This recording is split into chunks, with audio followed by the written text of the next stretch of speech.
NATO Secretary General Jens Stoltenberg says Russia is starting a new major offensive against Ukraine. Jens Stoltenberg says Russia is sending more troops, more weapons, and deploying more capabilities. The remarks he made ahead of a two-day meeting of NATO defense ministers in Brussels. NATO plans to increase its target ammunition stockpile, and he hopes the possibility of supplying aircraft to Ukraine will be discussed. Stoltenberg said the use of ammunition in Ukraine was many times higher than the current level of NATO production, quoted from The Guardian. Ukrainian troops that had been holding out for months prepared for a new ground assault. Local officials said the town of Bakhmut in eastern Ukraine was facing heavy artillery fire. The city, the suburbs, the entire perimeter and basically the entire direction of Bakhmut and Kostiantynivka are under frenzied and chaotic shelling, said Svoboda Ukraine Battalion Deputy Commander Volodymyr Nazarenko. The Ukrainian military reported 16 settlements had been bombarded by Russia near Bakhmut.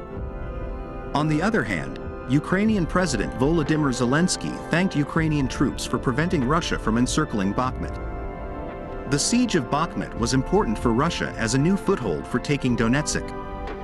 Top Ukrainian generals and commanders of U.S. troops in Europe have discussed further military assistance to Ukraine. Valery Zaluzhny from Ukraine speaks with the Commander-in-Chief of the Joint European NATO Force, U.S. General Christopher Cavoli, ahead of a meeting of NATO defense ministers. We discussed the issue of providing international military assistance to Ukraine and training our units on the territory of a partner country, said Zaluzhny, while representing the Ukrainian Defense Ministry. Ukraine's allies have started training Ukrainian forces in Leopard 2 and other modern battle tanks. Germany begins training Ukrainian soldiers on the Leopards at a military base in the northern city of Munster, quoted by CNN International. Ukrainian troops were also trained by Polish, Canadian and Norwegian instructors at a military base in Świętoszów, southwest Poland. Two Dutch F-35 fighter planes had intercepted a formation of 3 Russian military planes over Poland and escorted them out. The then-unknown aircraft approached the Polish NATO area of responsibility from Kaliningrad, the Dutch Defense Ministry said.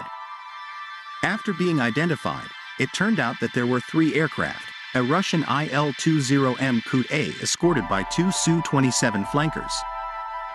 Dutch F-35s escort the formation remotely and leave the escort to the NATO partners.